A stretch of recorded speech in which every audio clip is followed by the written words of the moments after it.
Warning, this is the harsh reality. The life of girls in ancient Rome. You are a girl in ancient Rome, and tonight is that night. The door has just closed behind your back. You didn't dare slide the bolt yourself. Someone slid it for you.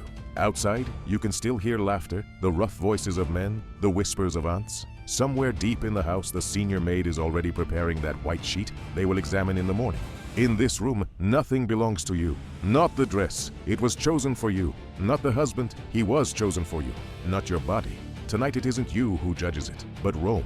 And the most important thing, tonight you have no voice. You only have duties to your family, to your lineage, to the empire. Whether you survive, not just with your body, but with your mind.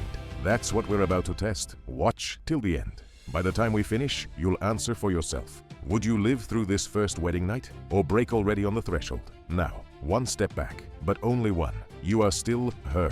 You are a Roman girl. You are 13, 14, at most 15 years old. You did not choose what you were going to become. They raised you not as a person with dreams, but as part of a family contract. Since childhood, you've seen the same picture. Your father is the center of everything, the pater familias.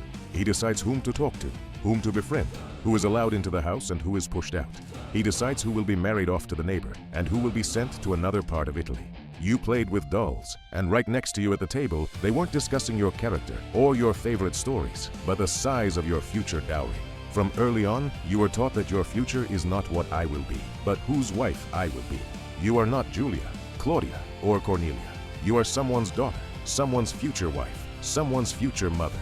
And one morning, they call you. Your father speaks in a calm voice, as if this were already settled. Your marriage has been arranged. The name of the groom sounds like the name of a strange god. You know only what you need to know. How old he is, what rank he holds, what family he comes from, what house he has, what connections. No one asks you, do you agree? At best, they might say, do you understand how advantageous this is for our lineage? You nod, because that's how you were taught. Because at the table where destinies are decided, there is no chair for you. From that moment on, every little detail of your life is working toward one goal. That night, they sew you a new dress. They teach you how to hold yourself, how to lower your eyes, how not to misstep in the procession. They tell you that you must be modest, but obedient. Not too cold, but under no circumstances defiant. About what comes after, they say little and vaguely. Older women whisper, laugh with a half-bitter laugh. Sometimes a slave girl gives you a look, full of sympathy, but hides it quickly. Usually everything is summed up in one line. It's fine, you'll endure. Everyone endured. In your world, I want and I don't want mean almost nothing. Much more important are you must and as is proper. You must get married.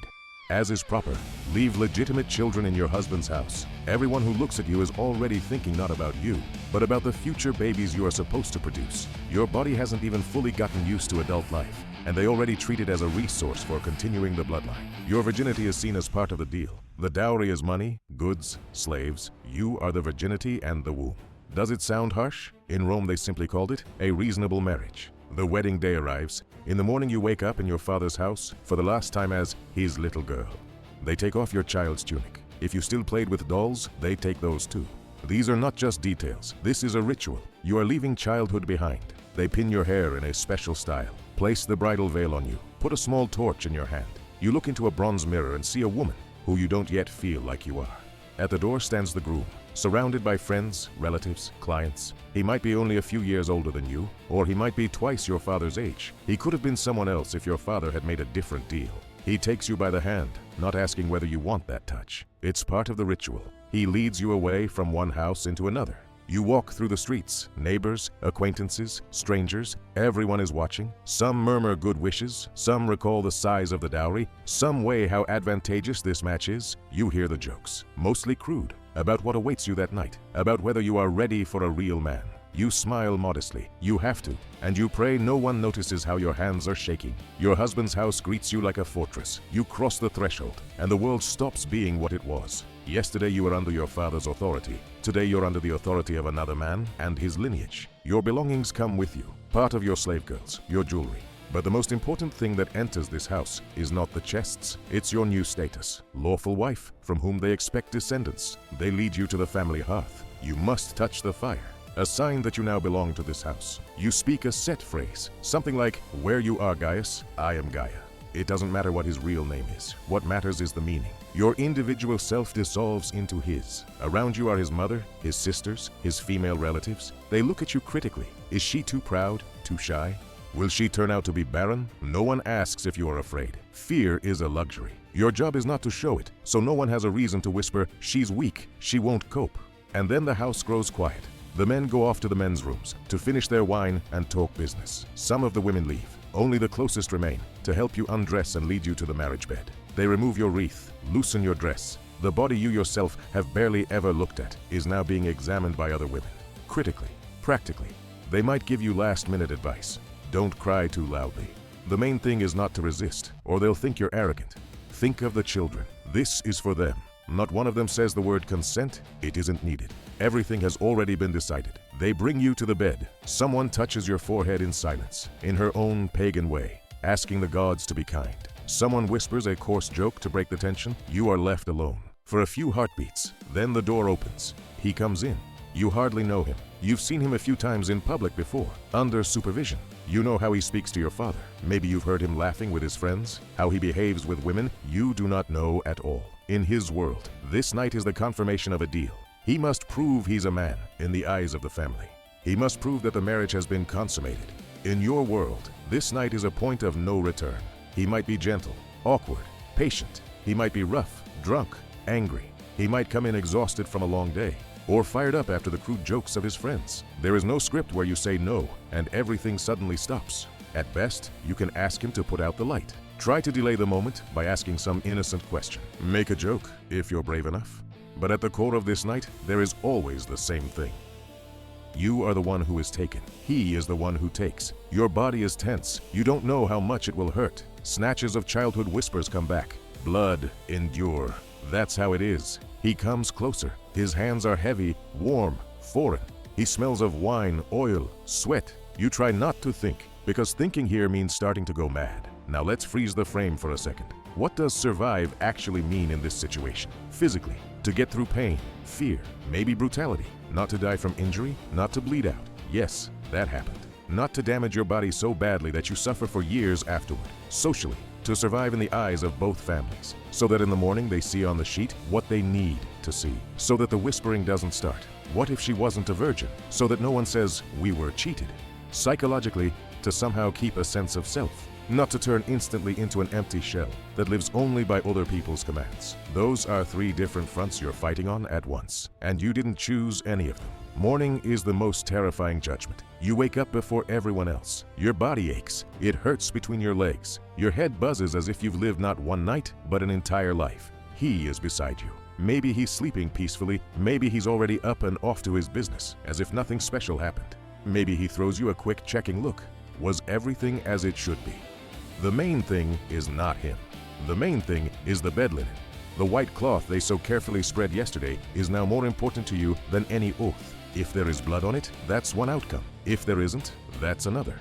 In the idealized picture Roman moralists love, blood is proof of your purity, your family's honesty, the rightness of the whole marriage. In reality, it's more complicated. There might be blood and no one notices. There might be very little, there might be none at all, just for purely physical reasons. But the people who come to inspect it will not be thinking about physiology. Women enter the room. Your husband's mother, your aunts, the maids, they don't look at you. They look at the sheet, as if you weren't a person, but a set of signs that either match up or don't. A soft exhale of relief. There is blood. Or a tense pause. The fabric is clean. From there, the paths split. If everything is as it should be, they'll congratulate you. They'll say you were a worthy daughter, that now you're a worthy wife. They might even smile, really smile, give you a piece of jewelry, say a few kind words. You'll finally breathe out, not because the night was good, but because you've passed the first exam. If something is wrong, a different script begins. Suspicion falls on everyone at once. On you. She must not have guarded herself. On your mother. She raised her badly. On your father. He didn't watch over her. He deceived us in this arrangement. They may summon people from your father's house. They may cause a scene. They may begin whispering about whether this marriage should be dissolved. You can cry, protest, swear by the gods. The word of a girl in this system is worth almost nothing. But even if everything went well, the exams don't end there. After a few months, everyone starts waiting for the next proof. A child. Every late period, every change in your body, every shadow of tiredness in your face, a reason for scrutiny, whispers, advice. If you get pregnant quickly, they'll praise you. Say the goddesses of fertility look kindly on you. If month after month nothing happens, the looks grow heavier. Who is to blame? In this culture, the husband is rarely blamed. It's much easier to assume that the wife is weak, the gods are angry with her, something's wrong in her bloodline. You start living in two modes. I didn't get pregnant. I'm under suspicion. I did get pregnant, but will I carry to term? Death in childbirth isn't an abstraction. It happens close by, to a neighbor, a cousin, a woman from the next house. You know that in your future life you'll sleep every night next to danger. But not getting pregnant is dangerous too, because then you become the wife who failed at the main task, and the marriage might be broken. Now let's come back to the question, would you survive your first wedding night?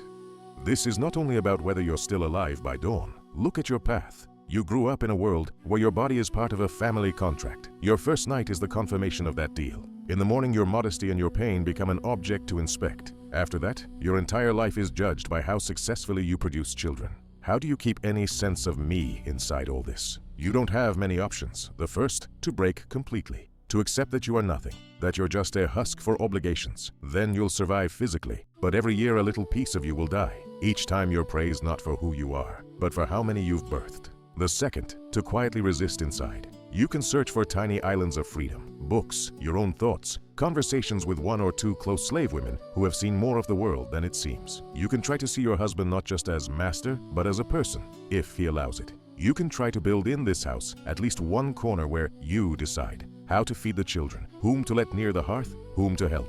But it's a game on the edge. One wrong step, and they remind you, you're not here to think, you're here to be a wife. The third path, rare but real, is to become so useful and so clever that they start taking you seriously. A wife who knows how to run the household, handle finances, support her husband in politics, intervene softly but precisely, sometimes became a real power behind the scenes. But you have to live long enough to get there. You have to get through this night, the births, the years, and it all starts the moment they close the door behind you. Now, one important detail few think about. Society watched the results not just out of curiosity, its interest was cold and practical. A bride who is not a virgin is a risk. No one can be sure who the father of her children might really be. That's a threat to the purity of the bloodline, to the transmission of property, of inheritance. A wife who doesn't bear children is a break. The family line doesn't grow. There is no one to leave the land to.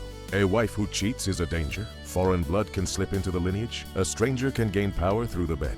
That's why around your night there isn't just morality, there's also economics and politics. Marriages are alliances between families. Children are future senators, knights, soldiers, heirs. Your pain on your wedding night matters to very few. What matters is whether in a year a little boy will be running around with the family name. And now we get to the conclusion. You are a girl in ancient Rome. Tonight you have almost no voice. Your I want or I don't want dissolves into you must, and as is proper. Your fear is normal, but no one sees it as a reason to change anything. The world around you is sure that the gods made it this way, and it has always been like this. Would you survive? Physically? Most likely, yes. Most girls survive that night. Socially, if everything went as it should, they will accept you, praise you, fit you into the system. Psychologically, that's an open question. Some learn to live inside these boundaries, to find small joys, to love their children, to build a little sphere of power of their own. Others remained frightened girls in the bodies of adult women, watched their whole lives. Has she borne children? How does she behave? Is she worthy of the family? And now, the very question this whole story is leading to. If you had been born there and then, what should you have feared more? The wedding night itself, or the long road that comes after it, where the empire would remind you every single day. Your body is our business, your life is our project, and your first night is just the point where you finally stopped belonging to yourself. The answer to whether you would have survived depends less on the strength of your body and more on whether you could have kept, in that world, even a tiny part of yourself, there where laws and customs left you only duties toward Rome.